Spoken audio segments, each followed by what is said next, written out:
the way they had phrased it, it was a little confusing. So they retired for 5-10 minutes. They sent the second note. We brought them all back in. Because of the suppression hearing, they had to break the video up into like 3 segments. So we only had to watch one of the video segments. And it turns out after the fact, they were trying to figure out if the taillight was out, because that was one of the charges that they were given. So, they watch the video, they retire again. And I think they only deliberated for another 20 to 30 minutes. It was pretty quick deliberations.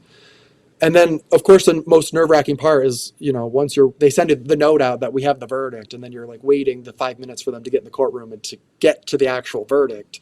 And you're sort of like, well, how'd it go? So you're trying to read the jury as they walk in, like, do they look happy? Are they looking at us? Are they purposely not looking at us? Yeah. The verdict, the jury comes out, they have a verdict. What's your client's reaction when the verdict is read? And what is the verdict that's rendered?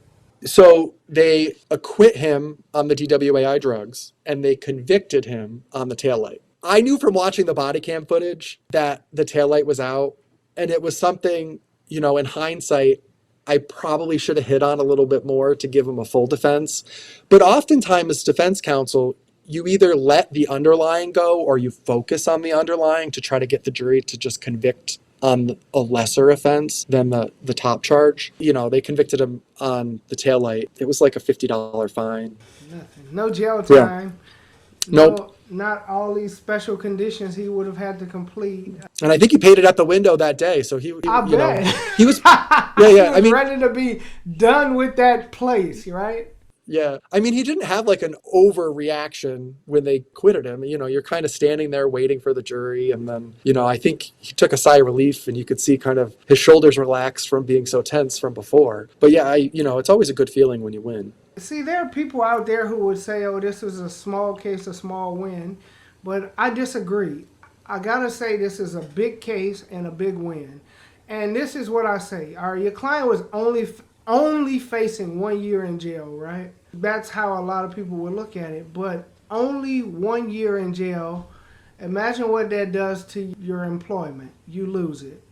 If you have a house and you have a mortgage, you lose your house. If you have a car, you lose your car. Every credit card bill you have, everything is affected.